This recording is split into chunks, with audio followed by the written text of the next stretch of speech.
सलाम हो। मैंने जवाब दिया, बाबा जान आप पर भी सलाम हो। फिर आपने फरमाया, मैं अपने जिस्म में कमजोरी सी महसूस कर रहा हूँ। मैंने कहा, बाबा जान खुदा न करे जो आप कमजोर हों। फिर आपने फरमाया, फातिमा मुझे एक यमनी चादर लाकर उड़ा दो।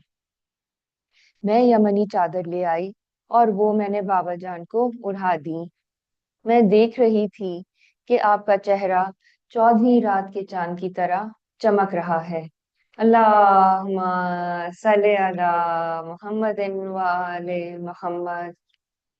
अभी एक साथ नहीं गुजरी थी कि मेरे बेटे हसन अलैहिस्सलाम आ गए और बोले, अम्मी जान आप पर सलाम हो। मैंने जवाब दिया, मेरे बेटे, मेरी आंख के तारे, मेरे दिल के टुकड़े, तुम पर भी सलाम हो। फिर वो कहने लगे, अम्मी जान मुझे घर में नाना जान की सी खुशबू आ रही है। मैंने कहा, तुम्हारे नाना जान चादर के अंदर चादर ओढ़े हुए हैं। इस पर हसन अलैहिस्सलाम चादर की तरफ बढ़े और कहने लगे, सलाम हो आप पर नाना जान। ए खुदा के रसूल, क्या मुझे इजाजत है कि मैं आपके पास चादर में आ जाऊं? आपने जवाब दिया, मेरे बेटे, मेरे हौज के मालिक, तुम पर भी सलाम हो, तुम्हें इजाजत है। बस हसन अलैहिस्सलाम आपके पास चादर में पहुंच गए।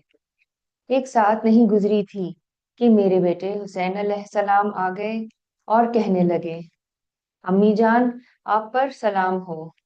मैंने जवाब दिया, मेरे बेटे, मेरी आंख के तारे, मेरे लख्ते जिगर, तुम पर भी सलाम हो। फिर वो कहने लगे, अम्मी जान मुझे घर में नाना जान की सी खुशबू आ रही है। मैंने कहा, तुम्हारे नाना जान और भाईजान दोनों चादर के अंदर हैं। इस पर हुसैन अलैहिस्सलाम चादर के करीब गए और बोले, नाना जान, ए खुदा के मुख्तार नबी, आप पर सलाम हो। क्या आपकी इजाजत है कि मैं भी आप दोनों के पास चादर में आ जाऊं? आपने फरमाया, तुम पर भी सलाम हो मेरे लाल, मेरी उम्मत के बख्शवाने वाले, तुम्हें इजाजत है। बस हुसैन अलैहिस्सलाम भी इन दोनों के पास चादर में पहुंच गए। इसके बाद अली इब्ने तालिब अलैहिस्सलाम आ गए और बोले, रसूल की बेटी, तुम पर सलाम हो। मैंने जवाब दिया, अबुल हसन, ए मोमिनों के अमीर, आप पर भी सलाम हो। फिर वो कहने लगे, फातिमा मुझे घर में अपने भाई और अपने अम की सी खुशबू आ रही है। वो आपके दोनों बेटों समेत चादर के अंदर हैं। फिर अली अलैहिस्सलाम चादर के करीब गए और बोले, ए खुदा के रसूल, आप पर सलाम हो। क्या मुझे इजाजत है कि मैं भी आपके पास चादर में आ जाऊं? बाबा जान ने उनसे फरमाया, तुम पर भी सलाम हो मेरे भाई, मेरे जानशीन, मेरे अलम बरदार, तुम्हें इजाजत है। बस अली अलैहिस्सलाम भी चादर में पहुंच गए। फिर मैं चादर के करीब गई और मैंने कहा, सलाम हो आप पर बाबा जान। ए खुदा के रसूल, क्या मैं भी आपके पास चादर में आ जाऊं?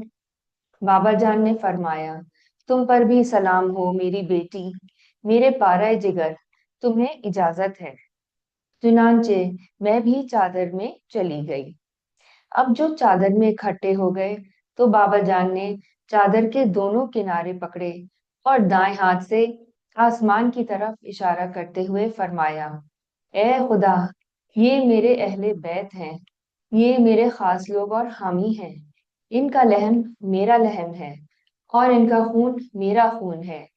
जो इन्हें सताता है वो मुझे आज़ार देता है, जो इन्हें रंजीदा करता है वो मुझे रंज पहुंचाता है। जो इनसे लड़ेगा मैं भी उससे लड़ूंगा, जो इनसे सुलह रखेगा मैं भी उससे सुलह रखूंगा, जो इनसे दुश्मनी करेगा मैं भी उसको दुश्मन समझूंगा, और जो इनसे दोस्ती रखेगा मैं भी उनको दोस्त जानूंगा, क्योंकि ये मुझसे हैं और मैं इनसे हूँ। ए खुदा, तू अपनी सलवात, बरकत, रहमत, बख्शिश और खुशनुदी میرے اور ان کے لیے قرار دے اور ان سے نجاست کو دور رکھ اور انہیں نہایت پاک و پاکیزہ رکھ۔ اللہم محمد و آل محمد۔ پھر خدائے بزرگ و برتر نے فرمایا، اے فرشتوں، اے آسمان کے رہنے والوں، میں نے یہ مضبوط آسمان، پھیلی ہوئی زمین، روشن چاند، چمکیلا سورج، گھومتے سیارے، دھلکتا سمندر، تیرتی کشتی، یہ ساری چیزیں صرف انہی 5 افراد کی خاطر اور انہی کی محبت میں پیدا کی ہیں جو چادر کے اندر ہیں۔ اس پر امین وحی جبریل علیہ السلام نے پوچھا، اے پروردگار، یہ چادر کے اندر کون لوگ ہیں؟ خداوند عالم نے فرمایا، یہ نبی کے اہل بیت اور رسالت کا خزینہ ہے۔ یہ فاطمہ، ان کے بابا، ان کے شوہر اور ان کے 2 بیٹے ہیں۔ اللہ صلی اللہ محمد وآل محمد۔ جبریل علیہ السلام نے عرض کیا، اے پروردگار، مجھے بھی اجازت دے کہ میں زمین پر اتروں اور ان میں شامل ہو کر چھٹا فرد بن جاؤں۔ خدا نے فرمایا، تمہیں اجازت ہے۔ بس جبریل امین زمین پر اترے اور کہنے لگے، اے خدا کے رسول، آپ پر سلام ہو۔ خدائے بزرگ و برتر آپ کو سلام کہتا ہے، آپ کو درود اور احترام سے سرفراز فرماتا ہے اور آپ سے کہتا ہے کہ میری عزت اور بزرگی کی قسم، میں نے یہ مضبوط آسمان، پھیلی ہوئی زمین، روشن چاند، چمکیلا سورج، گھومتے سیارے، تھلکتا سمندر، تیرتی کشتی، یہ ساری چیزیں صرف تم لوگوں کی خاطر اور تمہاری ہی محبت میں پیدا کی ہیں، اور خدا نے مجھے اجازت دے دی ہے کہ میں بھی چادر کے اندر آپ کے پاس آ جاؤں۔ اے خدا کے رسول، کیا آپ مجھے اجازت دیتے ہیں؟ رسول خدا صلی اللہ علیہ وآلہ وسلم نے فرمایا، اے خدا کی وحی لانے والے، تم پر سلام ہو، تمہیں بھی اجازت ہے۔ پھر جبریل بھی ہم لوگوں کے ساتھ چادر میں آ گئے۔ اس کے بعد جبریل علیہ السلام نے میرے بابا جان سے کہا، خدا آپ لوگوں کو وحی بھیجتا ہے اور کہتا ہے، انما یرید اللہ لیذھب عنکم الرجس اہل البیت ویطہرکم تطہیرا۔ اللہم صلی علی محمد وآل محمد۔ کہ واقعی خدا نے یہ ارادہ کر لیا ہے کہ آپ اہل بیت سے نجاست دور رکھے اور آپ لوگوں کو پاک و پاکیزہ رکھے۔ تب علی علیہ السلام نے بابا جان سے کہا، اے خدا کے رسول، مجھے بتائیے کہ اس چادر کے اندر آ جانا خدا کے نزدیک کیا فضیلت رکھتا ہے؟ اس پر رسول خدا نے فرمایا، اس ذات کی قسم جس نے مجھے نبی بنایا اور لوگوں کی نجات کی خاطر مجھے رسالت کے لیے منتخب کیا، اہل زمین کی جس محفل میں ہمارے شیعان علی اور دوستدار اکٹھے ہوں گے اور ہماری یہ حدیث بیان کریں گے، ان پر خدا کی رحمت نازل ہوگی، فرشتے ان کو حلقے میں لے لیں گے، اور جب تک وہ لوگ محفل سے رخصت نہیں ہو جائیں گے ان کے گناہوں کی بخشش کے لیے دعا کرتے رہیں گے۔ اس پر علی علیہ السلام نے کہا، خدا کی قسم، ہم اس وقت کامیاب ہو گئے۔ پھر رسول خدا صلی اللہ علیہ وآلہ وسلم نے فرمایا، اے علی، اس ذات کی قسم جس نے مجھے سچا نبی بنایا اور لوگوں کی نجات کی خاطر رسالت کے لیے منتخب کیا، اہل زمین کی جس محفل میں بھی ہماری یہ حدیث بیان کی جائے گی کہ جس میں ہمارے شیعان علی اور دوست اکٹھے ہوں گے، اس محفل میں جو کوئی دکھی ہوگا خدا اس کا دکھ دور کرے گا، جو غمزدہ ہوگا اس کو غم سے چھٹکارا دے گا، اور جو کوئی حاجت مند ہوگا خدا اس کی حاجت پوری کرے گا۔ پھر علی علیہ السلام نے فرمایا، بخدا، ہم نے اس وقت کامیابی اور برکت پائی، اور کعبے کے رب کی قسم، اسی طرح ہمارے شیعان علی بھی کامیاب ہوئے اور دنیا و آخرت میں خوش نصیب ٹھہرے۔ اللہم सल्ले अला मोहम्मदिन वाले मोहम्मद।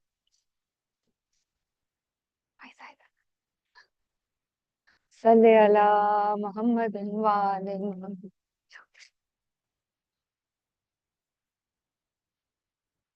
صلوات اللهم صل على محمد وآله.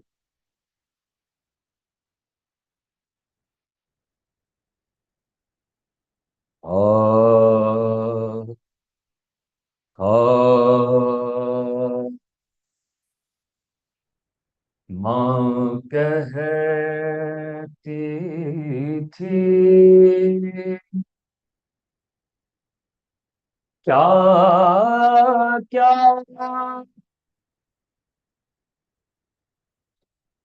ملال جھیلے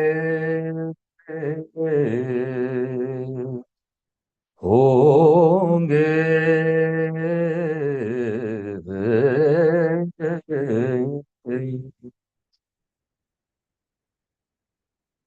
ماں کہتی تھی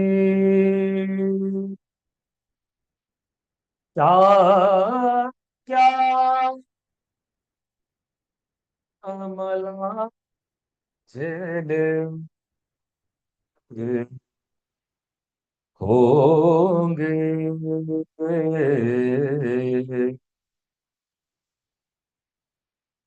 بہنا نہیں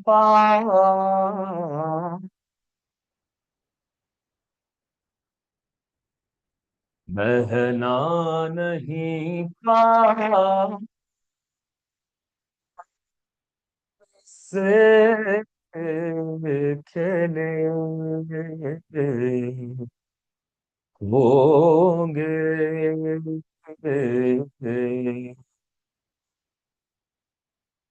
رات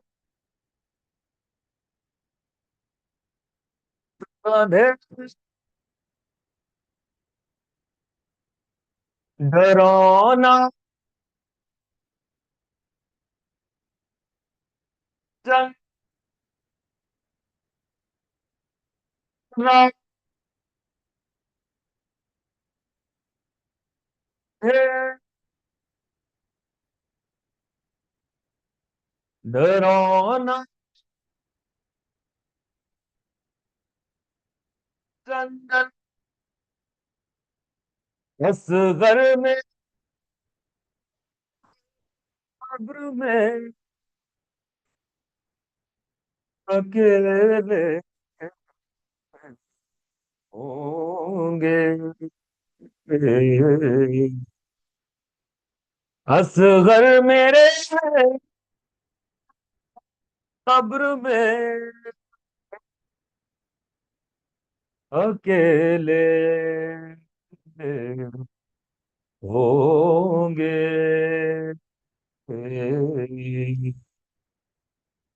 ماں کہتی تھی کیا کیا ملال جھیلے ہوں گے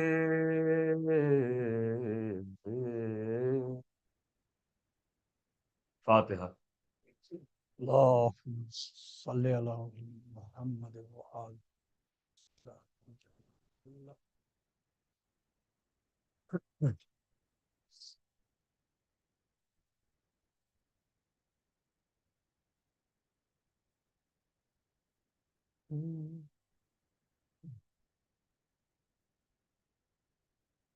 ہاں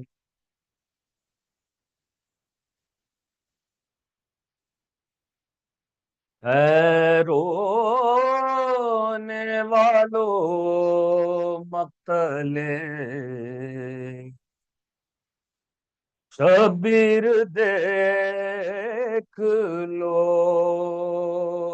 اے رونے والو مقتلے شبیر دیکھ لو رے درد و غم و ملال کی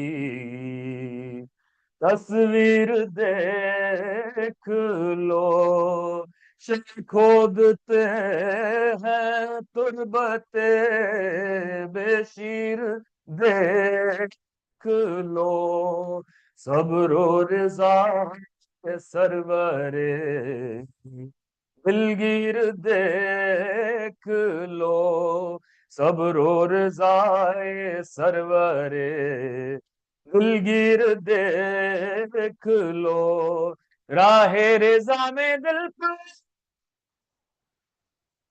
یوں ہی کرتے ہیں، خود صبر کہتے ہیں یوں ہی صبر کرتے ہیں، خود صبر کہہ رہا ہے یوں ہی صبر کرتے ہیں، خود صبر کہہ رہا ہے یوں ہی صبر کرتے ہیں، تو میت لیے ہے ہاتھوں پر شاہ فلک کا ساز، رنج و غم کوئی نہیں حضرت کے آس پاس، بےتاب وقت دفن ہے شبیر حق شناس، مقتل کی سمت دیکھ کے بولے بدر دو یاس،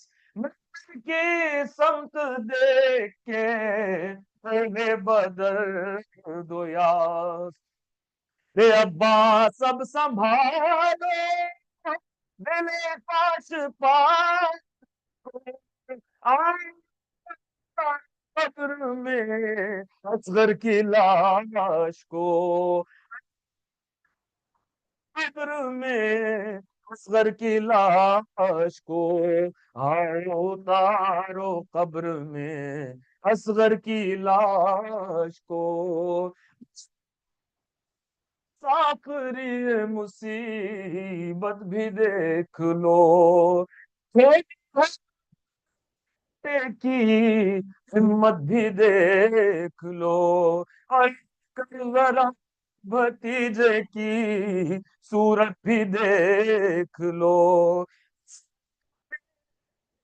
آخری خلت بھی دیکھ لو، اصغر کا میرے آخری خلت بھی دیکھ لو، رے بھیا بھیا نہیں ہے دل دردناک میں،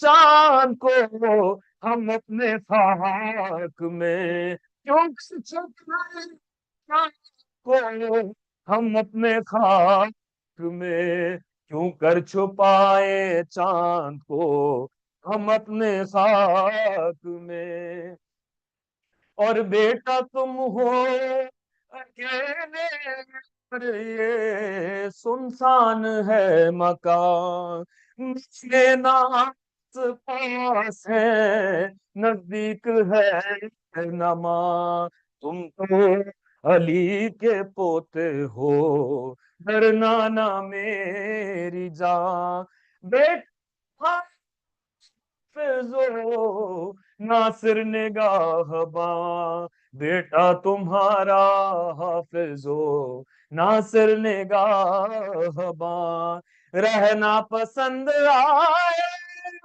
نہ دنیا دشت میں، محسن کے ساتھ شوق سے کھیلو بہشت میں، محسن کے ساتھ شوق سے کھیلو بہشت میں، ہاں اچھا جب آئے قبر میں بیٹا بسد محن، آنکھیں خون بھرا ہوا کرتے شہ زمن، سر پوچھے کیا پیٹے میں لایا تجھ کو یہ کفن، جوڑ کے ان سے یہ تم سخن، کرنا یہ ہاتھ جوڑ کے ان سے یہ تم سخن، ایسا کسی کا میرے لیے نہیں سکا، پاس تھا نہ کفن مجھ کو دے سکا، محتاج باپ تھا نہ کفن مجھ کو دے سکا. ہاں یہ کہہ کے مٹ دینے لگے جب حضور پڑ پاؤ دل کے اور بھی حالت ہوئی تباہ. ایسا نہ ہوگا صابرو شاکر خدا گواہ. ایک دل پہ داغ غم اللہ کی پناہ، ہم اللہ کی پناہ. ایک دل پر اتنے داغ غم اللہ کی پناہ. ہاں کر پا جو دل پہ کر صدمے بڑے ہوئے کے قبر سے بس اٹھ کھڑے ہوئے. اے رونے والوں مقتلے شبیر دیکھ لو. صلوات.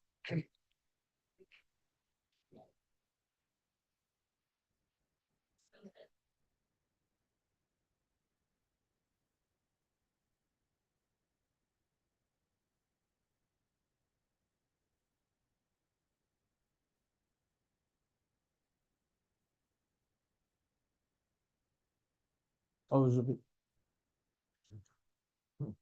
صلوات.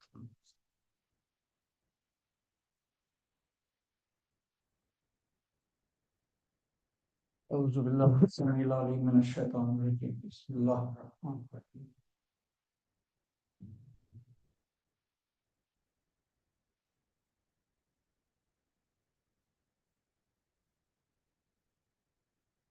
اعوذ باللہ السمیع العلیم من الشیطان الرجیم. بسم اللہ الرحمن الرحیم.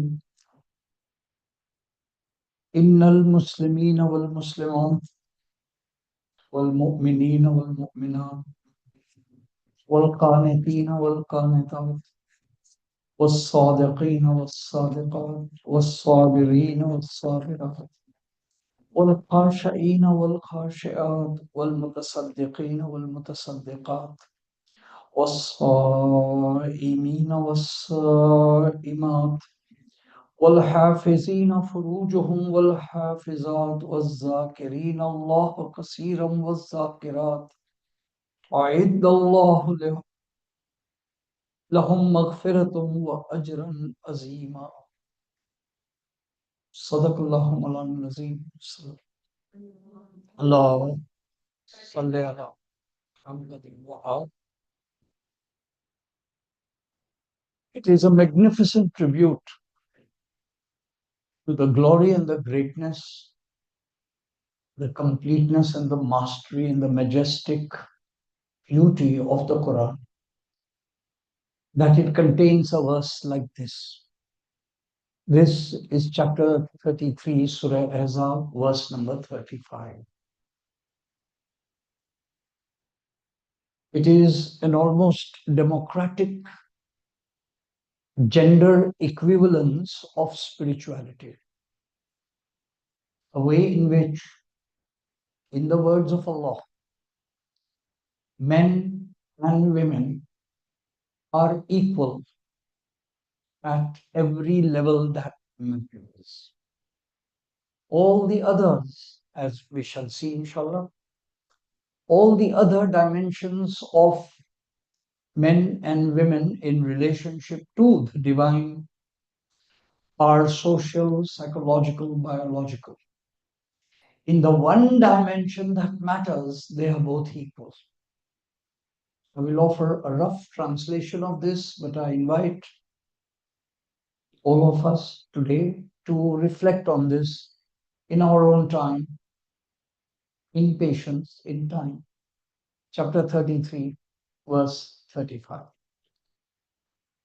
In the name of Allah, the merciful Lord of mercy, verily, surely, submitting men and submitting women. We have done a whole session on submission there, right there.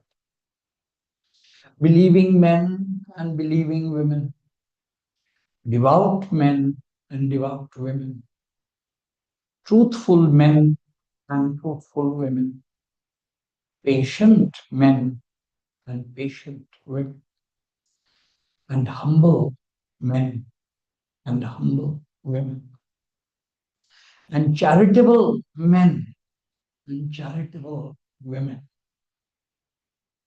mutasaddiqeen, sadqa dene wale, wasaimin, fasting men, men who fast and women who fast, and men who guard their private parts and women who do so, and men who remember Allah much and women who do so. Allah has promised forgiveness for all of them and a generous reward. Over these previous evenings, we have been taking a deep look at spirituality in everyday life. And we have been looking at 7 doors to spirituality. And we looked at submission on the first day. We looked at the second day. We looked at patience. And from there, we translated that as patience, discipline. Patience is a discipline of hope. Then, yesterday, we looked at knowledge and remembrance. And we consider these two also as doors to an anchorage and a depth to our daily lives. Today, inshallah, we will look at community fellowship. Obviously, community and fellowship, by definition, involves the human family, and therefore men and women, and therefore this magnificent verse with which we began. I began this note also. I took a lot of time to read sacred scriptures belonging to other traditions and look for a parallel sentence or reference in any of the other scriptures held by their believers to be sacred. They are valuable to us, not the issue. So therefore, the present Old Testament, the present New Testament, the Indian scriptures, the Hindus, the Vedas, Bhagavad Gita, others, the Zendavesta of the Persians, the Parsis. I looked at all of them. It took me quite a while, about 8 years, to go through all that. To find at any place where a sentence of this magnificent equivalence of men and women in spiritual stature was to be found. And I found nowhere except in this, in the Quran, nowhere else was this generous, inclusive depiction.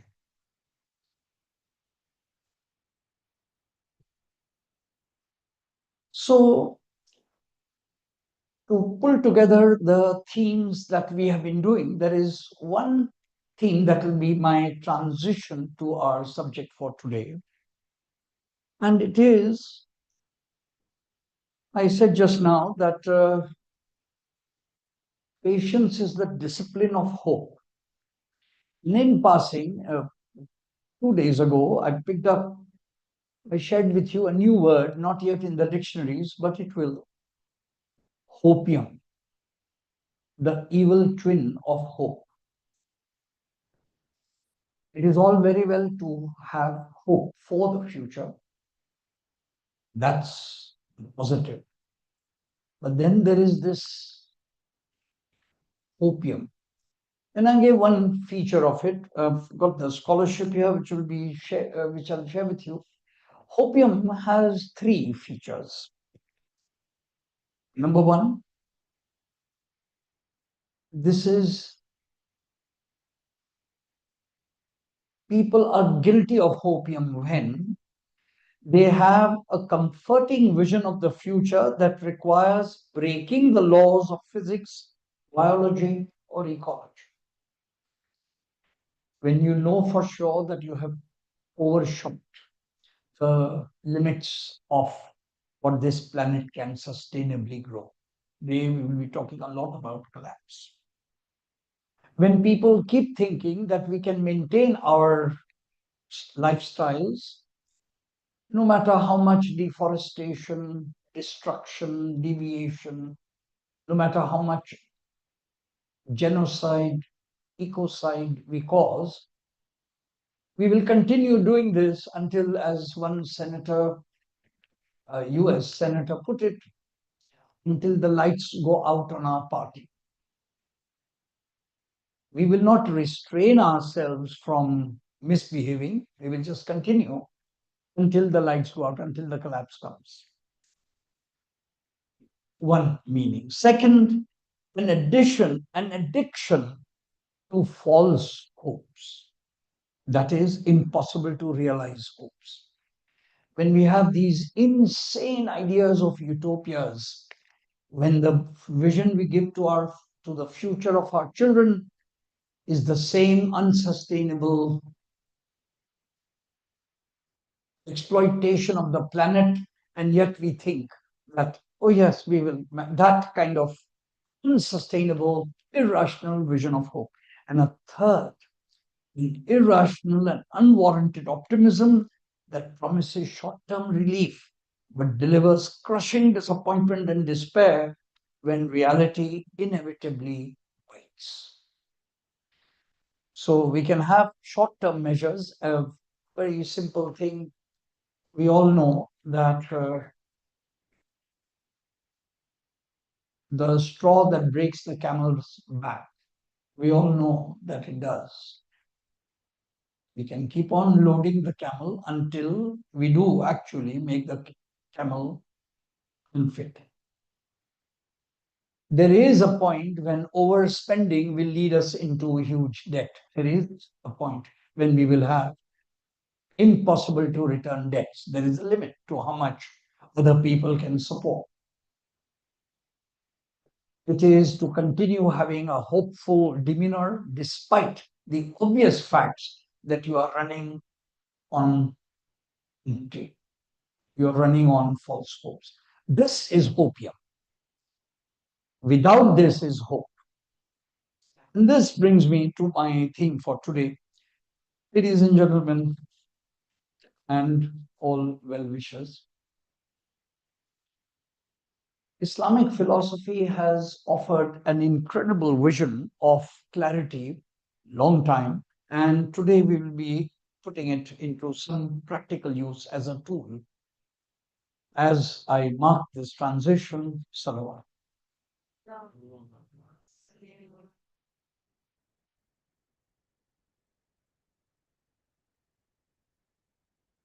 Mare digar nara sal.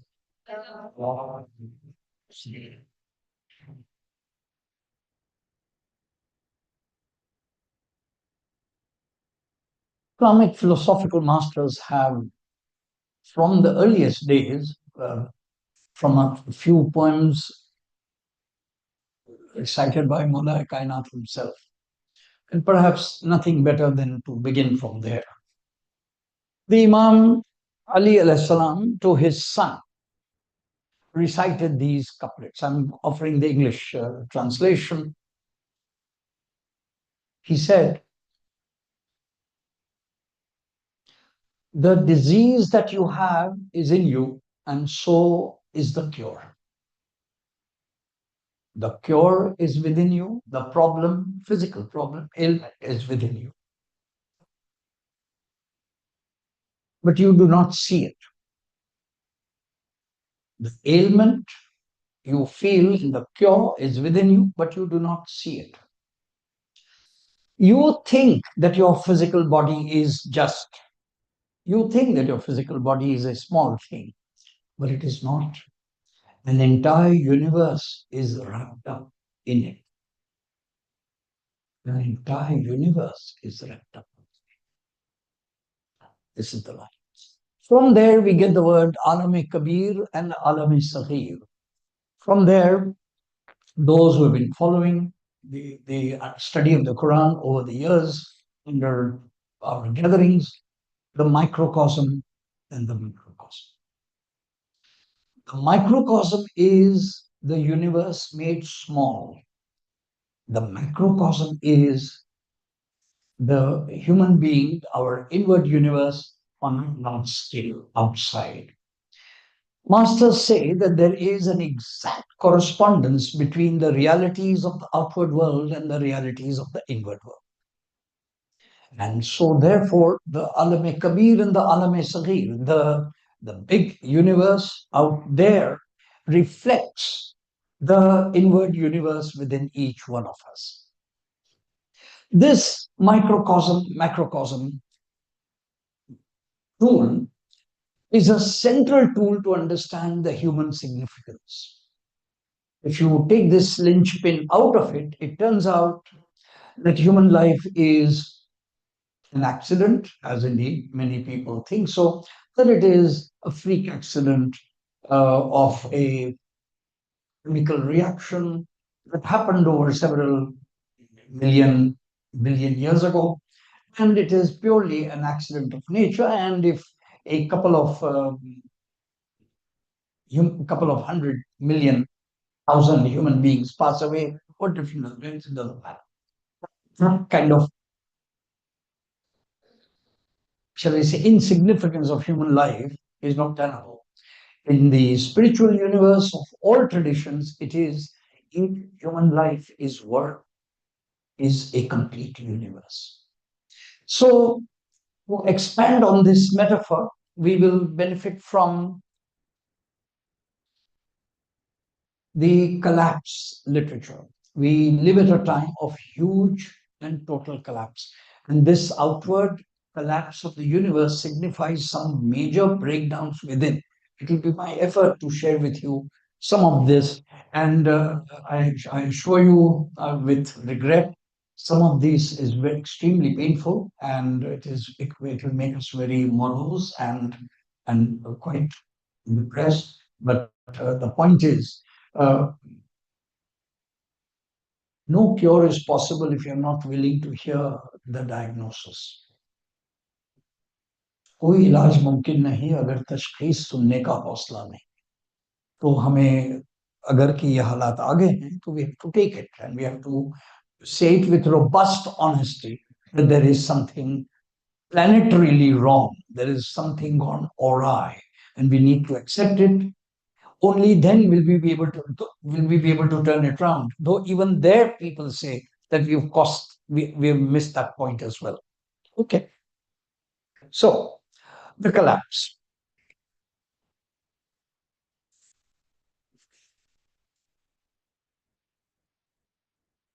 In a book called Pedagogies of Collapse, there are scholars who are already saying that we should teach our children how to cope with the post-collapse world. It is not that the collapse is going to happen. It has already happened. And we need to recognize the immense that the planet is paying for it. Just a few keywords which will allow us to recognize. First, the collapse has almost a planetary and a global reach. So no country's borders now matter. And we know this. Pakistan contributes very little to the carbon emissions, yet the loss, the glaciers melting and the waters coming and the flash floods that are going to happen in our part of the world due to the carbon emissions elsewhere. It is now global. I'll just do this. So there are details. Do this brief. Secondly, and there's a more serious, biodiversity collapse. It is incredible that the number of species of creatures who have every right to survive on this planet are being destroyed due to human effort, due to human callousness. Our carbon emissions and the poisons and the other kinds of chemicals that we put into the water, the rivers, the land, we have created a situation where creatures and the numbers of species permanently, we're just losing them permanently. And somehow we don't seem to we think that's collateral damage. We think हाँ ठीक है ना अगर इंसान ने जीना है तो बस ठीक है if a couple of other creatures pass away, but we will learn to our regret it is not that simple. Climate collapse. And I need to mention that summer seems to keep coming earlier and earlier in Karachi. It is already, we've already felt the high temperatures in May. Be prepared. Climate change, we will just comment that. Next, chemical pollution. The ways by which our oceans, the ways by which oceans are now unable to manage the diversity of fish and the amount of destruction that is happening there. And well, people are saying, well, there's only one thing, just switch off to stop. But somehow those industries cater to some of our luxuries, which cater to some of our symbols of success, which cater to some strange kind of vanity and egotism. Therefore, this circle, this chemical pollution does not seem to. Connected to that is ocean collapse. Connected to that is wilderness collapse. We seem to be losing species of animals, proud and magnificent creatures, the tigers, the lions, the panthers, the elephants, various species, we seem to be losing them completely because we have destroyed their habitats. In this urbanization rush to have concrete jungles and to provide homes for everyone. Air quality collapse. I have a friend, someone present here, who narrated to me that being in Kathmandu was a different experience, and coming back to Karachi was an instant signature of illness.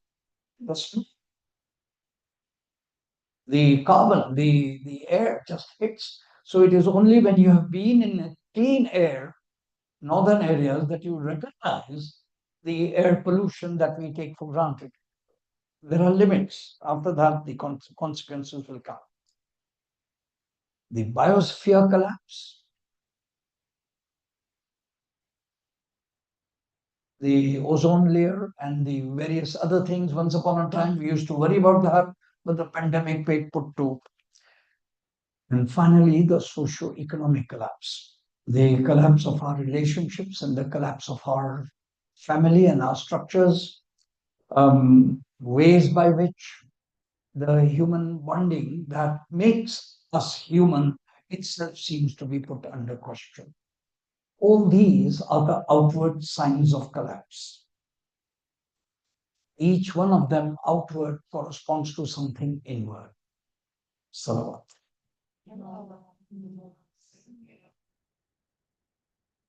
You might be wondering, my God, what are we, how have we launched ourselves into this conversation? But then,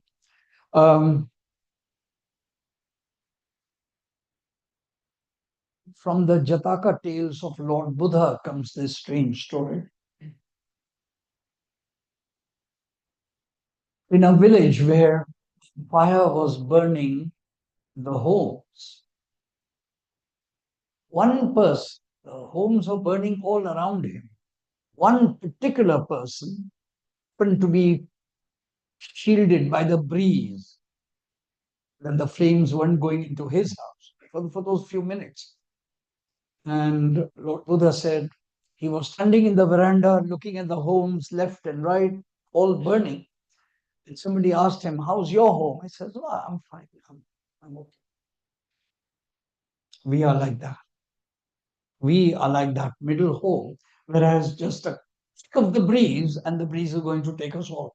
So it is not fitting that we not talk about the fire around us just because we happen to be at a particular corner of the planet where the breeze is blowing some other way. It will soon blow in our side. So,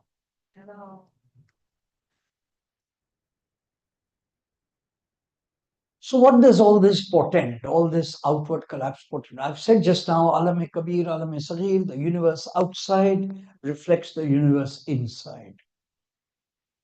Truly, something inside us is also very seriously. First of all, let us notice our sensory, the spectrum of our sensory experience. We notice that more and more scholars, more and more thinkers are now telling us that our humanity seems to be located in the brain.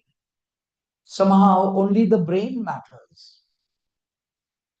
Somehow, as human beings, we are, our bodies, hands, feet, liver, others, all the other things seem to be attachments to the brain. The thing to do is to keep the brain sane. The thing to do is to be able to manage an objective, universal point of view.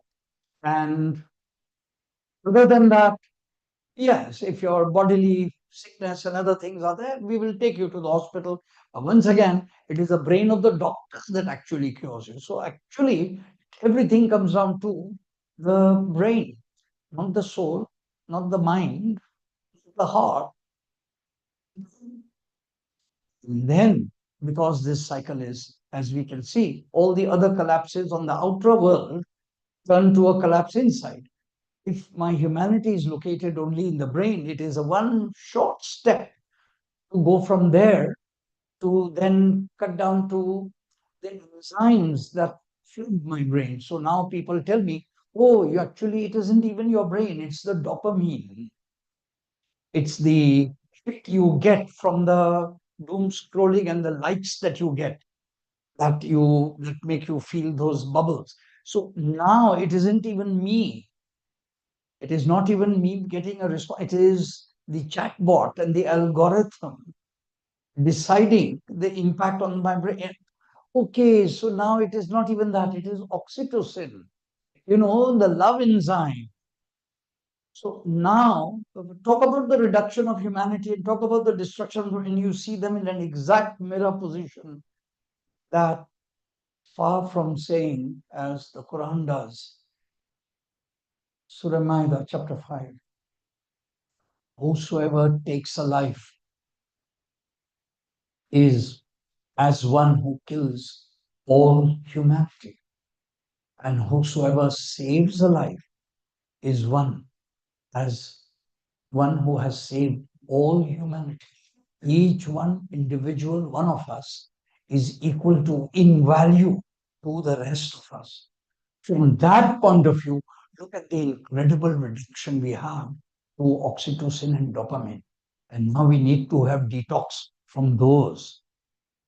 MashaAllah, truly, truly we have come great forward. Salawat.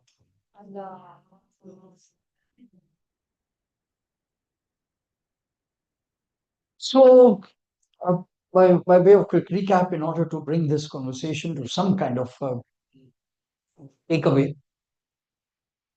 the Nobel Prize winning biologist Jacques Monod has said, early 40s, 50s, that every generation people should ask, what is it that makes man man?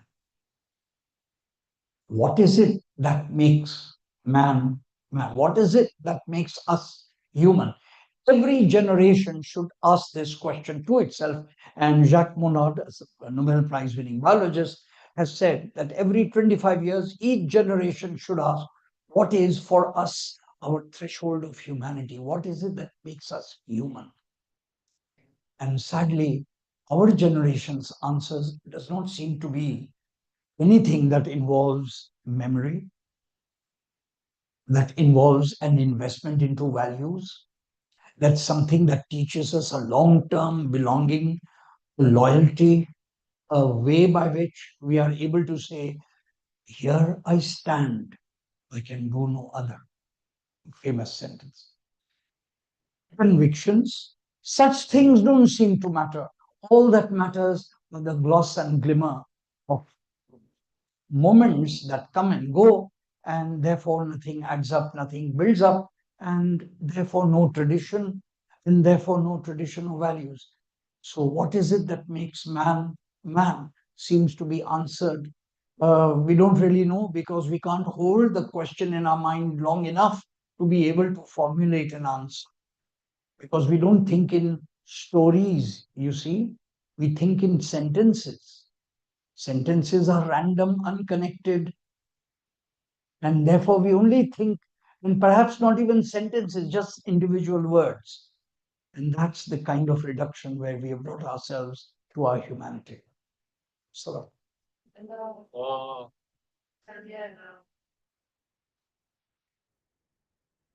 so this gives me the cue to our fullness of humanity.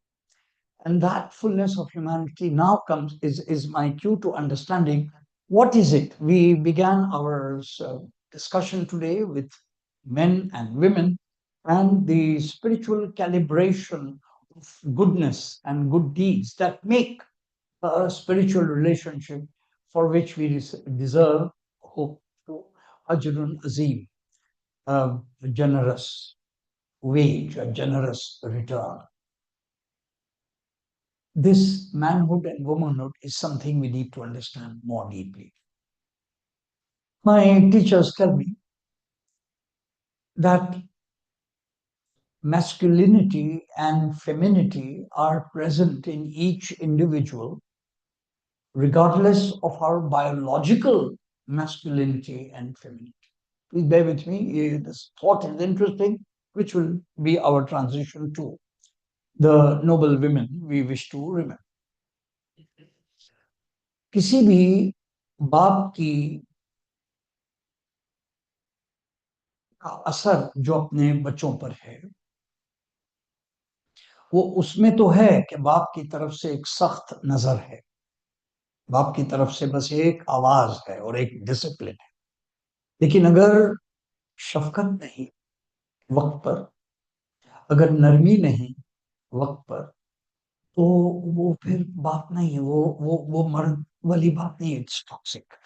फिर एक type एक tyranny, एक anger, एक जल्लाद वाली बात है, it's of.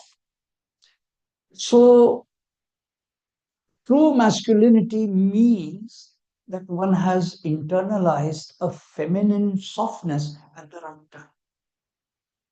Now, the same goes for women.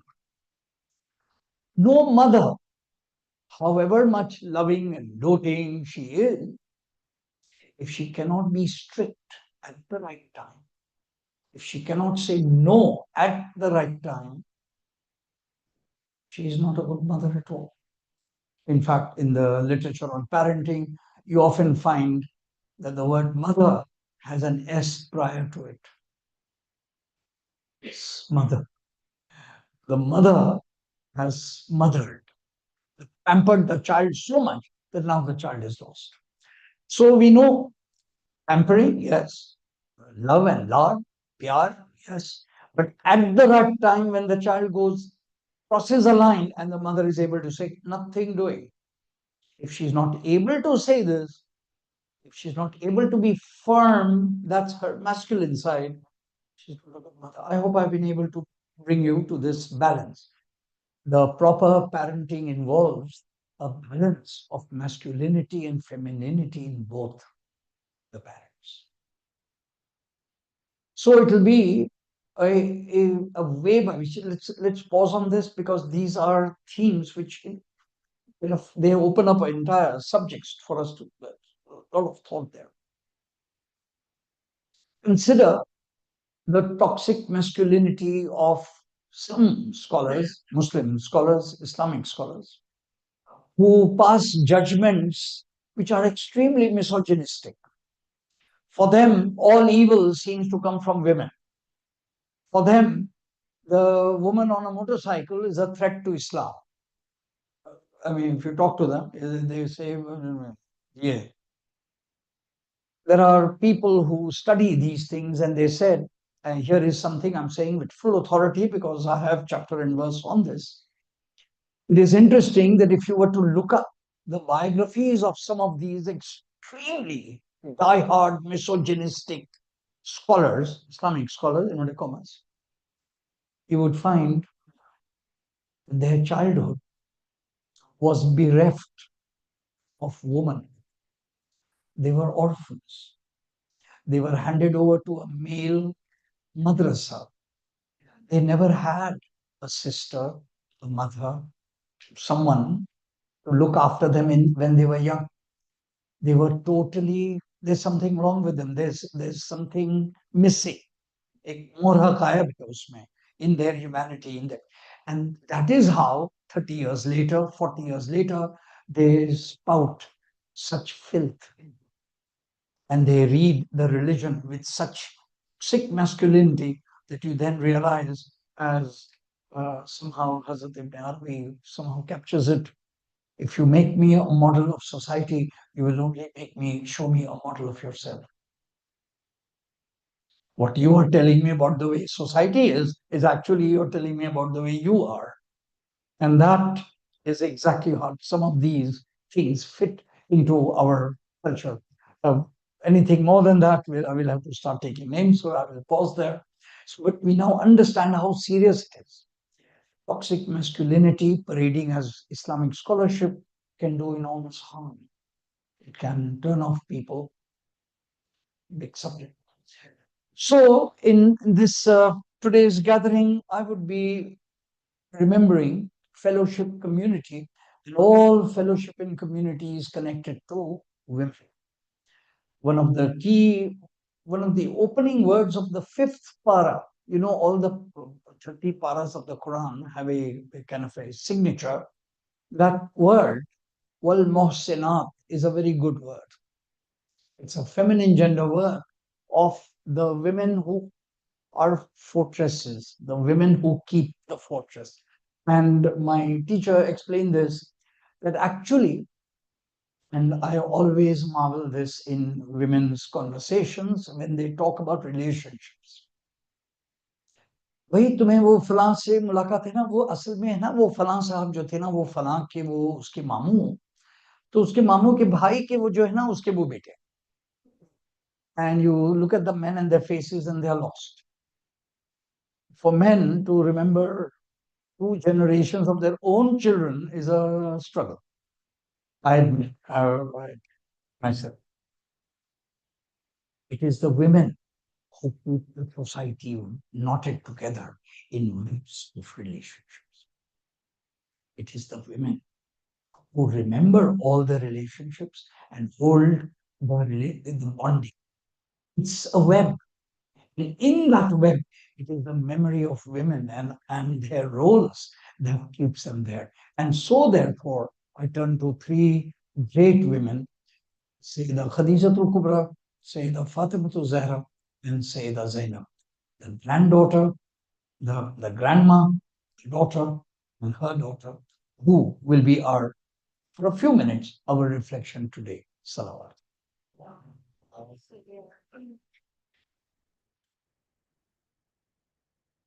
Of what we know about Sayyida Khadija, I was extremely touched when, as one of the sessions, some feedback I received was that it seems Sayyida Khadija doesn't get her space. It's not that she doesn't deserve that space, it's just that somehow we don't have the time to talk about her grandeur and her greatness. Truly, truly, remarkable woman. And since my theme is masculinity, femininity, notice, here is Sayyida Khadija, and what is she best known for? Being a businesswoman. There we go. There we go. She is someone who is astute. She manages. She's an excellent reader of people. She knows what kind of people to get into her caravan and what kind not. And Sayyida Khadija's major role as a supporter and wife and the companion of the Prophet during his most difficult time is her femininity. But what is it that keeps her in balance? Her masculinity, her masculine role in it, her understanding of the way the world works. And to my mind, our Behreen, our best Siraj can go in understanding that balance and that role modeling that Sayyidah Khadija has done for us. Salam.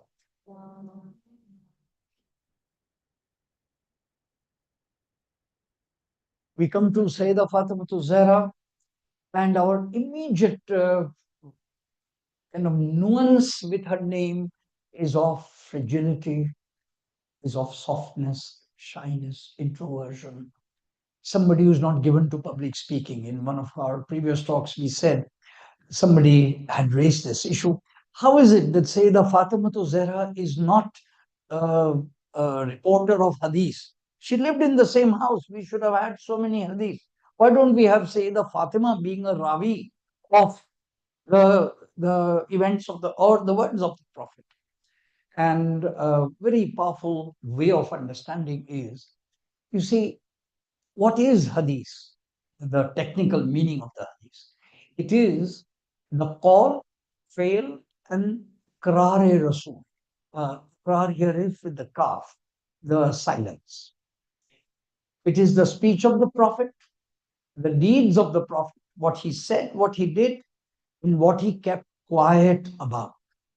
Meaning, if he saw somebody do something and didn't say anything for it, we assume that that is allowed. Because had it not been allowed, he would have said it. And he did. That thing was not allowed. But if it was something about which he was silent, then we say, okay, this is something, if you choose to do, fine. If you don't choose to do, fine. It's in that scale of choice. So, Qawle Rasul, Fele Rasul, Takrar Rasul. That is Hadith. So we have the waris of the Hadith. So those who took his language, those who took his words, they became the muhaddisin, thus companions who narrated. Those who followed his deeds, as so many did, his sunnah, they became the companions who followed his mode of living. So many did. But only Sayyidah Fatima inherited his silence. She was the waris of his. It was not her business to recite hadith. That she gave to her noble husband. That she gave to Imam Ali ibn Abi Talib. That was Madinatul Ilm. Wabe Madinatul Ilm. That was his business. Sayyidah Fatima to Zahra का तो काम नबी करीम की खामोशी की विरासत लेना था. That is one of the nuances we get from her life.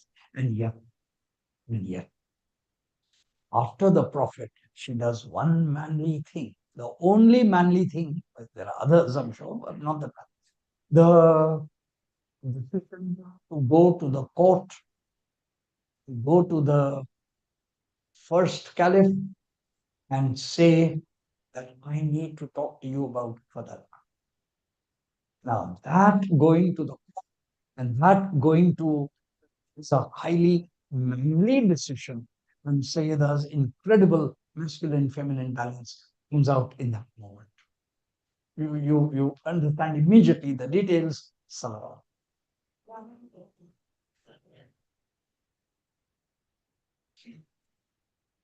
There's a big controversy about Fadak and what happened, and not the time for getting into the legalistic of it. But just very briefly, a comment that Sayyidah Fatima made when she visited the first caliph, Hazrat Abu Bakr, and said, how is it, Abu Bakr, that your children will inherit? Your children, sons, daughters, they will inherit from you. But the Prophet of God, children cannot inherit from him. One logical question. How is it? And from there comes a whole polemic there, not the time for details. Sayyidah Fatima at least made that stand, made that decision, the manly decision, with, of course, the women of the Banu Hashim. There's a very fine moment there. So,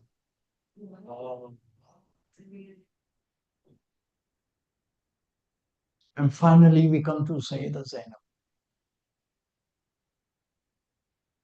What she was as a sister to Imam Hussain, everyone knows. What she was throughout the travails of Karbala, everyone knows. It is incredible that she is the only witness to the passing of all five of the Panjatan Pak. She must have been very little when Rasulullah passed, when Sayyidah Fatima passed 6 months later. Then she saw Maulai Kainat pass, her father. Then she saw Imam Hassan. And then, of course. So here is a witness to the passing of all five of the Panjatan Pak. Not not something that one would wish. It's a very odd way of putting it. But look at her incredible command. When she speaks on the streets of Kufa after Karbala on the journey, and when she goes to Sham and speaks in the court of Yazid, what words do we hear as commentary? People say, oh, this is Ali's language. ये तो इमाम अली के अल्फाज में हमने एक बार फिर वो जलाल देखा. There, masculinity, femininity in Sayyidah Zainab is incredible for all the care and the energy that she spent in being a companion to her noble brother. That was her sisterhood. What she did in her speeches was extremely manly, so manly that people commented on her noble father. एक बात है जो सोचने की, which is quite interesting. When I sit with Najul Balagha, my Arabic is very, very poor, no comment at all. But when I sit with Najul Balagha with good translations and struggle through these words, I then consider, imagine the blessing of being in a home where this is the normal language spoken in the home.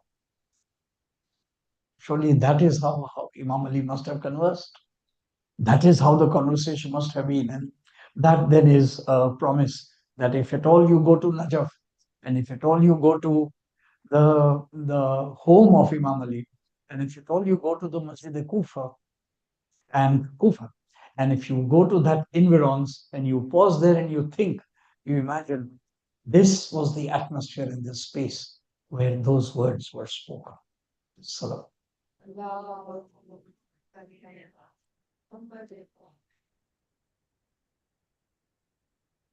I am giving you a way of thinking about this cosmic inward outward.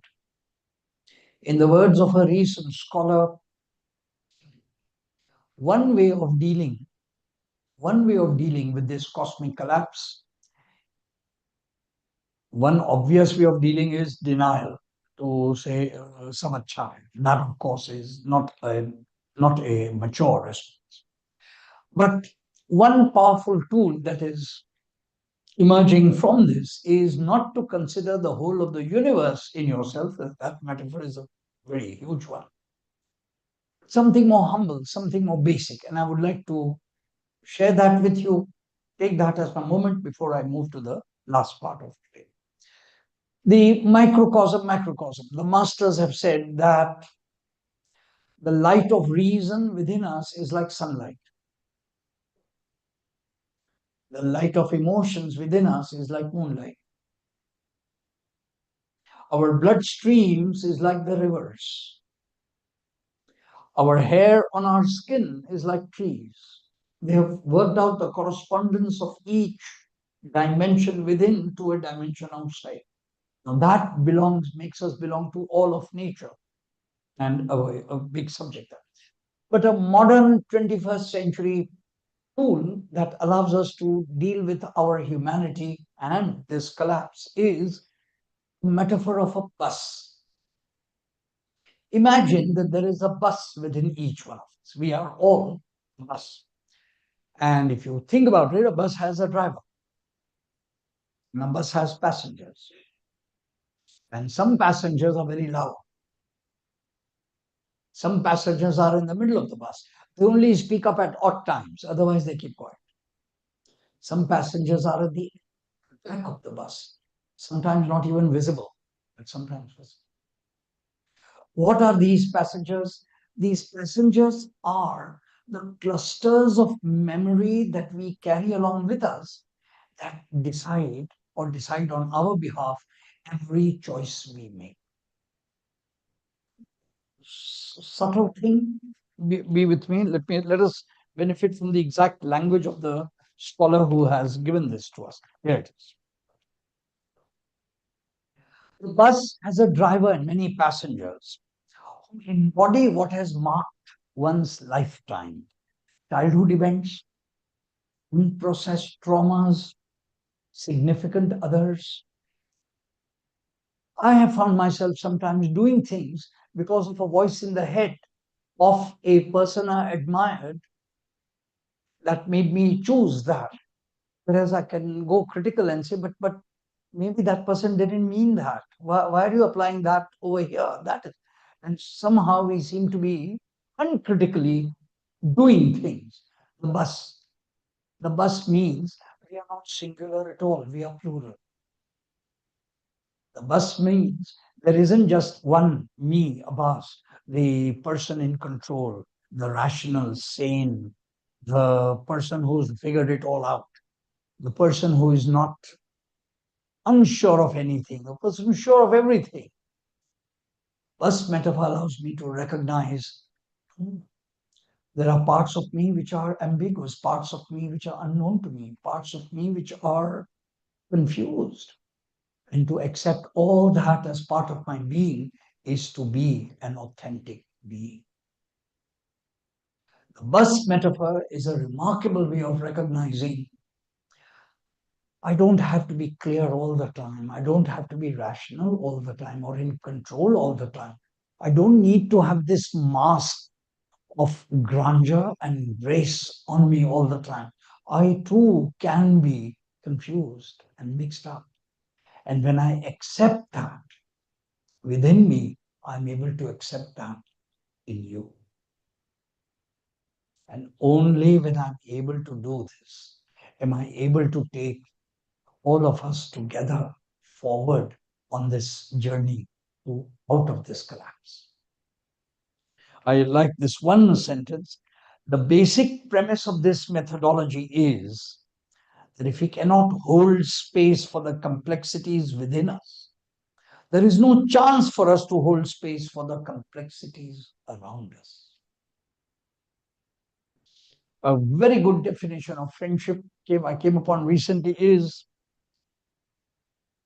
my friend, I am a friend to the degree that I can hold my friend's complexities in my mind. Truly, that is a very graceful thing to do. Salawat. Let's pause on this for a moment. My friendship is a measure of how much complexity of my friend I'm able to hold in me. So true. So true. When putting it very basic, Anita Ghulam Ali is a very well-known name, no more amongst us, but very well known. She was being introduced in a seminar, and the gentleman read out a detailed biodata point by point. Anita Ghulam Ali had already been Minister of Education in the province of Sindh, and it was one of her post-ministerial moments. He could have said, Anita Ghulam Ali is ex-Minister of Education. Ladies and gentlemen, who doesn't know? No? But he told us all of her academic achievements, and many of us just marveled. We didn't know. My point is that one of the graceful things we can do is to take the trouble to memorize our chief guest's details and to be able to hold them in the mind and then to be able to say them properly. That is giving true honor. Complexity. We, in an age of collapse, are unable to hold complexity, but if I'm able to recognize that I too am contradictory, I too, Walt Whitman put it very well. Do I contradict myself? Of course, I contradict myself. I'm large, I contain multitudes, and so do we all. When I'm able to do this, I'm able to understand that the other person too has complexity.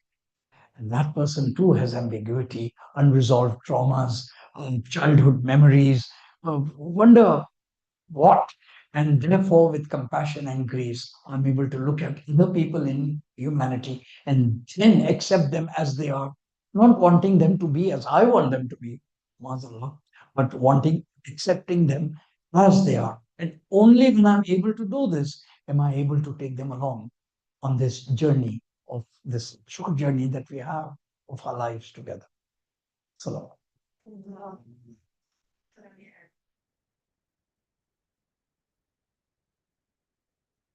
The family. All families immediately make us remember the most tender and the most helpless of the family. You know immediately who we are going to talk about. And therefore, in the family, and as I have mentioned, motherhood. And so, therefore, it will be interesting to see how this account balances and how this martyr balances Imam Hussein's incredible resolve, balances the mother's incredible pain. In that, our honor and our tears. I'll be benefiting from Zaki Bakr. Sir का वक्त करीब आया.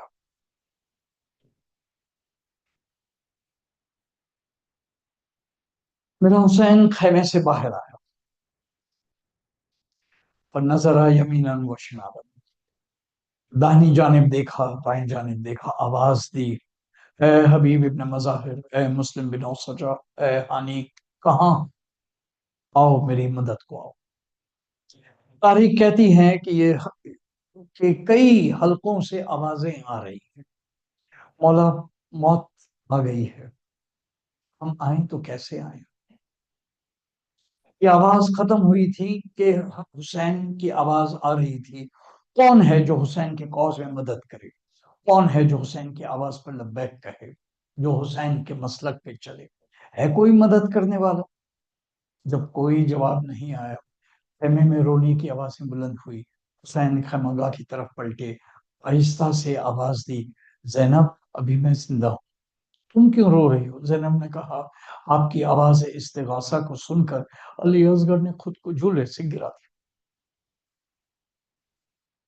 हुसैन ने कहा, लाओ इस बच्चे को, शायद इससे इन बेरहमों के दिलों में रहम आए, इनको मैं पानी पिला रहा हूं.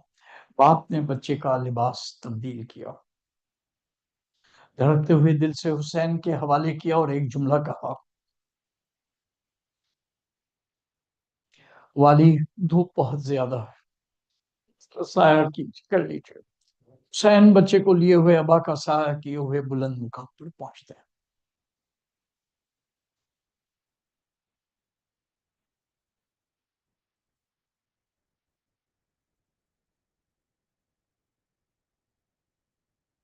जब जंग हुई तो बाज वेपन्स जरूरत के मुताबिक इस्तेमाल किए जाते हैं.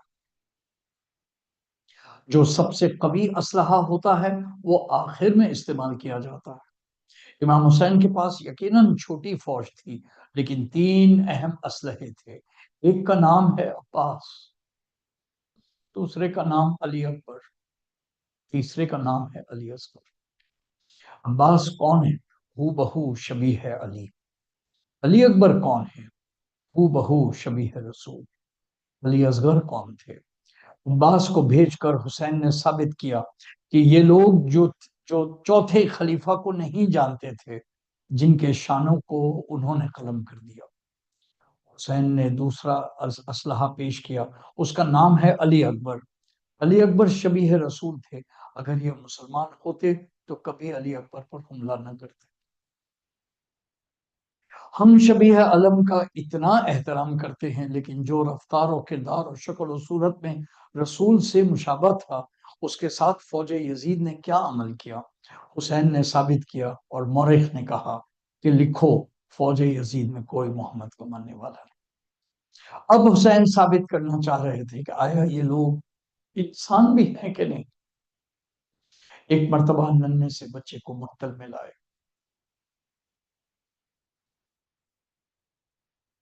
کل آپ ایک دوسرے کو سلام نہیں کریں گے، بلکہ کہیں گے کہ ہمارا اور تمہارا اجر حسین کے غم میں اللہ زیادہ کرے. تمہیں معلوم ہے علی اکبر شہید ہو گئے. تمہیں معلوم ہے علی اکبر شہید ہو گئے. تمہیں معلوم ہے حسین مظلوم شہید ہو گئے. جب آپس میں کسی کی میت پر رشتہ دار ملتے ہیں تو کیا کہتے ہیں؟ ہائے ہمارے بابا. اسی طرح ہمیں ملنے ہوئے ملتے ہوئے کہنا چاہیے ہائے ہمارا حسین. بچے کو لائے. ادھر سمجھا جا رہا تھا کہ حسین قرآن لا رہے. حسین نے ابا کو ہٹایا اور کہا یہ بچہ ہے اور پیاسا ہے، اس کی ماں کا دودھ بھی خشک ہو چکا ہے، اسے پانی پلا دو. بچے کے نام سے کافر بھی لرز جاتا، کفار بھی پانی دیتے ہیں، مگر وہاں سے کسی نے جواب نہ دیا. حسین نے جلتی ریت پر بچے کو لٹا دیا. اگر تم سمجھتے ہو کہ اس بہانے سے میں پانی پی لوں گا تو تم خود آ کر بچے کو پانی پلا دو. کوئی نہیں آیا. حسین نے بچے کو گود میں لیا. کہا اے میرے فرزند، تم اپنی حجت پوری کر. بچے نے سوکھی زبان ہونٹوں پر پھیری. ایک مرتبہ مقتل میں تلاطم ہوا. یزید کی فوج میں سر کو پٹک پٹک کر رو رہی ہیں. عمر سعد نے دیکھا کہ کہیں ناریوں کو حسین نے جھنجھوڑ دیا ہے. علی اصغر نے ایسی جنگ لڑی ہے کہ ساری انسانیت لرز رہی ہے. دیکھا کہ انقلاب آیا چاہتا ہے. حسین نے اپنا قوی ترین اسلحہ استعمال کیا.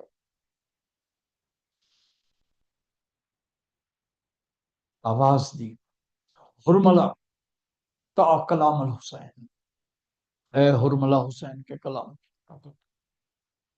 تاریخ کہتی ہے حرملہ نے کمان میں تیر لیا. ہاتھ کانپنے لگے. دوسری مرتبہ کمان میں تیر لیا. ہاتھ کانپنے لگے. کسی نے پوچھا کیوں کانپ؟ تمہیں نہیں معلوم، جب بھی میں اس کا نشانہ باندھتا ہوں رسول اللہ اپنا گدا پیش کرتے تھے. مقاتل لکھتے ہیں کہ سب سے قوی تیر انداز حرملہ تھا، اور جب تیر چھوڑنا تھا وہ 7 دیواروں کو چیرتا گزر جاتا تھا. چھوٹے بچے کے لیے اتنا ہی قوی تیر انداز، اب سمجھے علی اصغر کتنے قوی. تاریخ کہتی ہے ادھر سے تیر چلا، علی اصغر کا گلا چھدا، حسین کا بازو چھدا. حسین نے خون چلو میں لیا. چاہتے تھے کہ زمین پر ڈالیں. آواز آئی حسین اگر اسے زمین پر ڈالو گے تو قیامت تک ایک دانہ نہیں اگے. حسین چاہتے تھے آسمان پر پھینک دیں. آواز آئی حسین اگر یہ خون آیا تو قیامت تک رحمت نہیں برسے گی. انکار آسمان کو ہے راضی زمین نہیں، اصغر تمہارے خون کا ٹھکانا. حسین نے خون چہرے پر مل دیا. مدینہ کا رخ کیا. نانا اسی حالت میں آ رہا ہوں. آج کی رات حسین پر رونے کی رات، فاطمہ کو پرسہ دینے کی رات. حسین کے ہاتھ میں ننھا بچہ. اب سوچ رہے ہیں کہ ماں کے پاس کیسے جاؤں.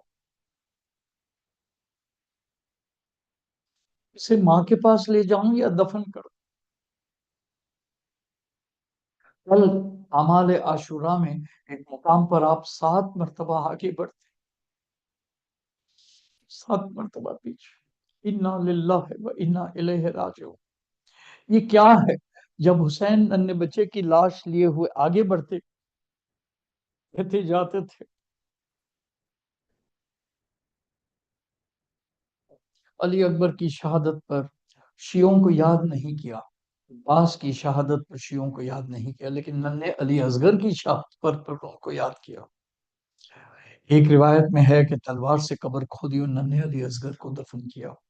تاریخ کہتی ہے خیمہ گاہ کے قریب حسین پہنچے، رباب کو نہیں پکارا، آہستہ سے کہا بہن زینب، کیونکہ رباب انتظار کر رہی تھی۔ ڈرتی ہوئی آئیں، میرے والد، میرے بچے نے پانی پی لیا؟ نگاہ حسین کے چہرے پر پڑی، کس کا حسین نے کچھ نہیں کہا، ابا کا دامن ہٹایا، ماں سے کہا میں تجھ سے کیا کہوں، بچہ پانی نہ پی سکا۔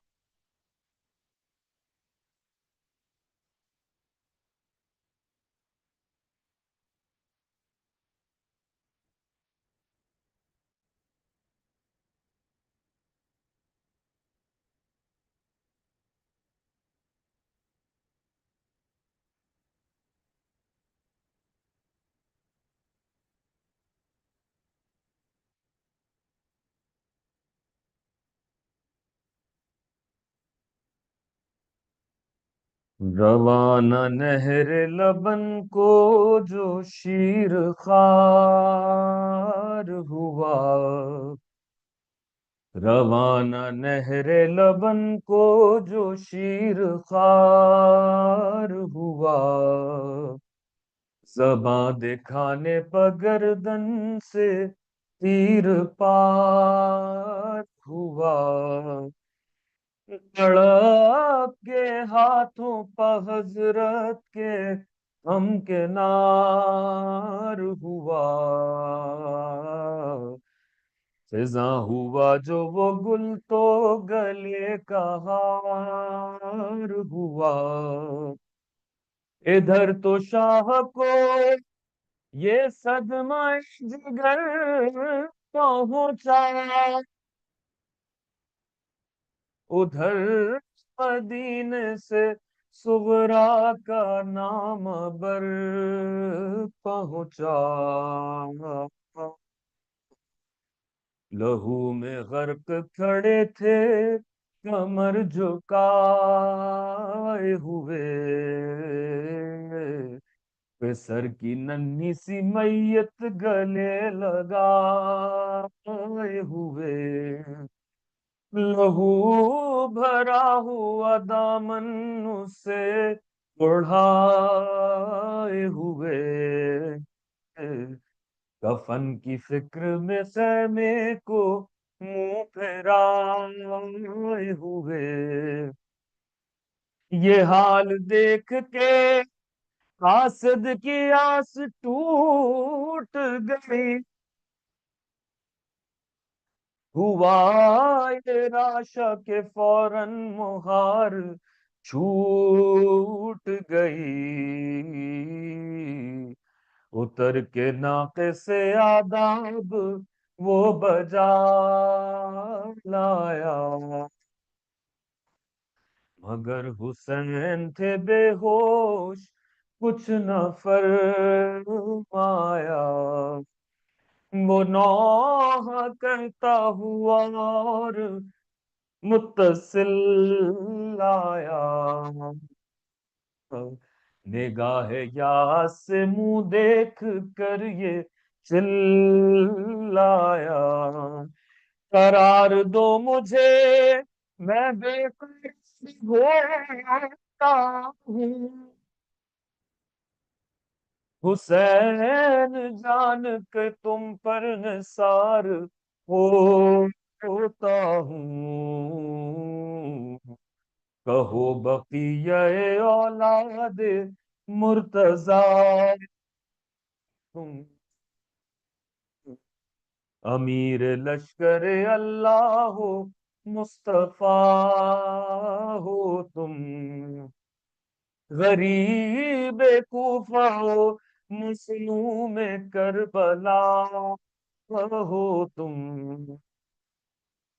بتاؤ قاسم ناشاد کے چچا ہو تم، جواب دو پدری نام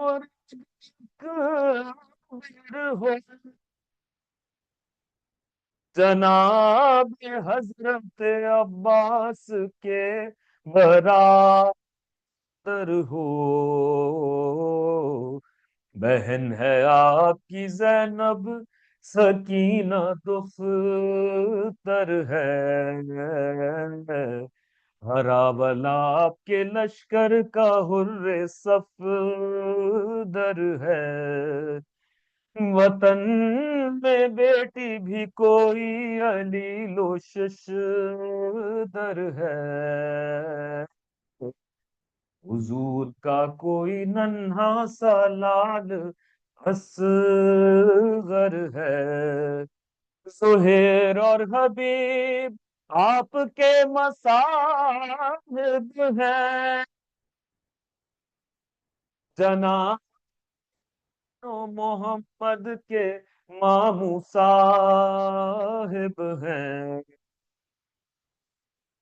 حسین بھر کے غم سرد بولے ہے غم خار، امیر کون ہے میں تو ہوں بے کسو ناچار، کہاں ہے اکبر و قاسم، کہاں علم بردار، خدا کے بندے تھے یہ سب ہوئے خدا پنسار، سپاہ ظلم نے تنہا سمجھ کے گھیرا ہے،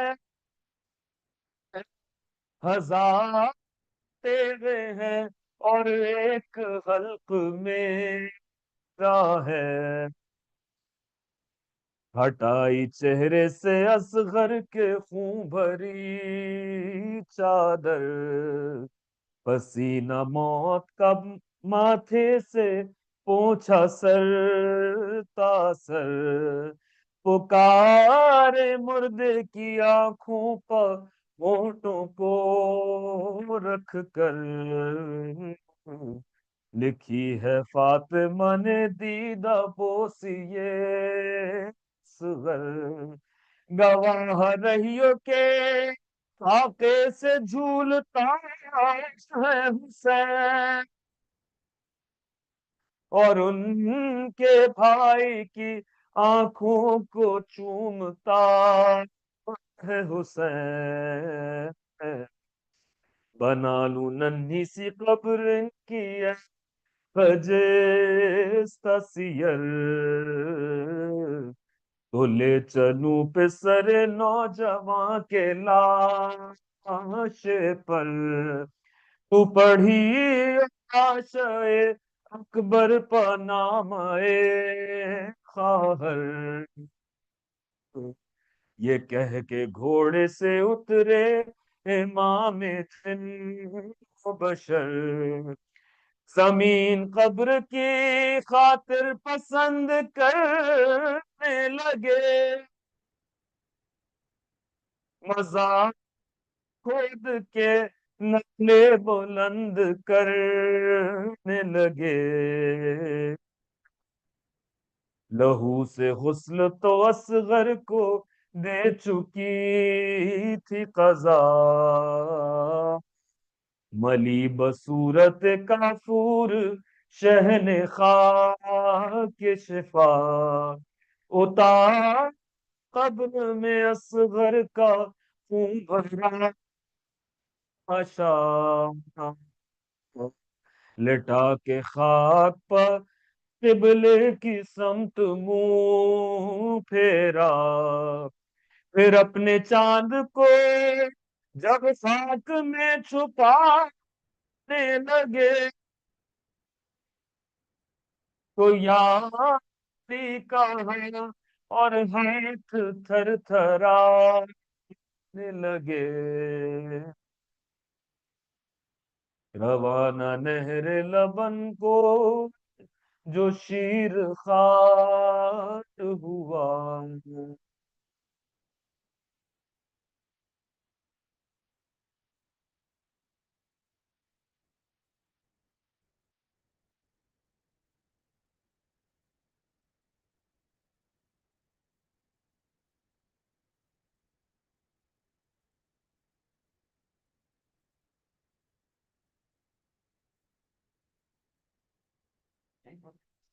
Yes.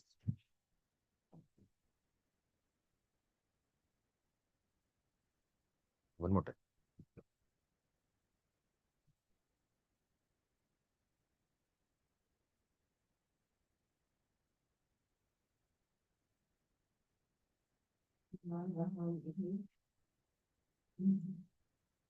Tonight, I dedicate this dua for our children, who are our future, not only of Pakistan, to the whole world. It's these children who have to inculcate all these values, everything that has been said over these nights, to anchor them in the rough seas that they are sailing. And God help women who love these duas from Saif Icon. O Allah, be kind to us through the survival of our children and allow us to enjoy them forever. O Allah, strengthen their religious dedication, heal their souls, their limbs, and make them pious, God-fearing, and insightful. Make them stubbornly resistant and full of hatred towards thy enemies. Make them loving and affectionate towards their parents and teach them to be upright and obedient, never disrespectful, and bless them with a long life, filled with health, good intentions, good deeds, and unwavering obedience to your messenger, Muhammad, peace be upon him. Please instill in them humility and all the right values that are fundamental in molding their character and personality, so their parents could be proud and help us, their parents, to guide them, educate them, inculcate in them from childhood what it means to submit to your will. Oh Allah, make them turn to you for mercy, protect them from the clutches of Satan, shower them with your bounties, keep them safe from your calamities that will test their faith in you. For those who yearn for a child, Ya Allah, please bless them with their bundle of joy.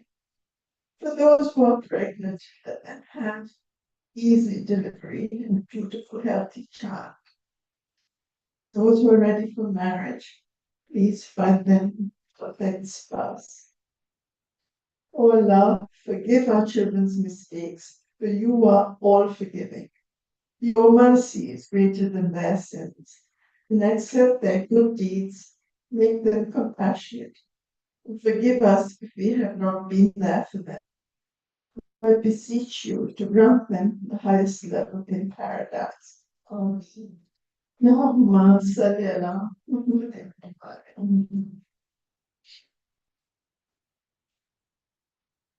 Let us offer Fatiha for all those whom we have admired, loved, learned from, respected. Let us also offer a Fatiha in the name of all those in pain, who are lost to war, to violence, to incredible suffering around the world. For those for whom there is no one to read Fatiha, let us offer Bismillah ar-Rahman ar-Rahim. Qul huwallahu ahad.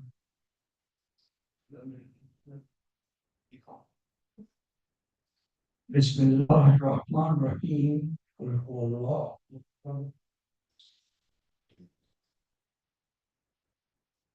Bismillah ar-Rahman ar-Rahim. Qul huwallahu ahad. Bismillah ar-Rahman ar-Rahim. Alhamdulillah Rabbil Alameen. الرحمن الرحيم مالك يوم الدين إياك نعبد وإياك نستعين اهدنا الصراط المستقيم صراط الذين أنعمت عليهم غير المغضوب عليهم ولا الضالين اللهم صل على سيدنا مولانا محمد وعلى آل سيدنا مولانا محمد بعدد ما في جميع القرآن حرفا حرفا بعدد كل حرف حرفا حرفا. O Allah, bless our Lord and Master Muhammad upon whom be peace and his progeny, in number as many times as the letters in the Quran, and on each letter 1,000 times. Lord, accept from us this effort to understand the world, the word, and the wisdom by which we are guided, and guide us the best of paths, and forgive us our errors and our lapses, our sins of omission and commission, that we may have in our understanding and in our grasp. O Lord, forgive us and cover us with your mercy ever and ever.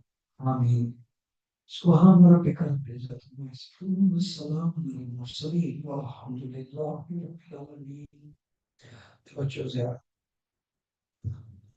I'd just like to tell you, those who were with us a few days ago, we prayed for the health of this child, Neha, and I'm a strong believer in collective, and it has worked. This child is much better, and the doctors still don't know what's wrong with her, but at least her cancer gone down. And I want you to pray for one very dear friend of mine who's in Sri Lanka. He's going to undergo major bypass on Sunday. He's got 8 blockages, and he's about 70. His name is Sunil, and please pray. The doctors have guided to perform this surgery well, and he recovers and doesn't have those blockage problems. Thank you.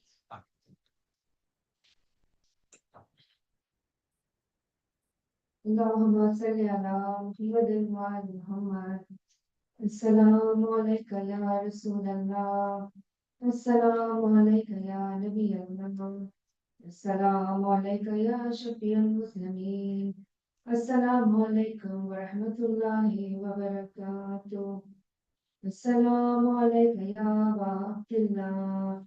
السلام عليك يا ابن رسول الله. السلام عليك يا ابن أمير المؤمنين.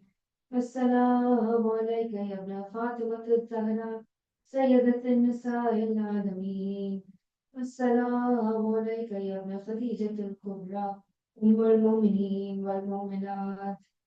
السلام على الحسين وعلى علي بن الحسين وعلى أولاد الحسين وعلى الحسين، خصوصا سيدي مولاي أبو الفضل العباس ابن أمير المؤمنين سقى يتيم أهل دشت كربلاء. السلام عليكم ورحمة الله وبركاته. مکائے غریبان مولائے بے کسان بادشاہ خراسان زامنان یتیمان.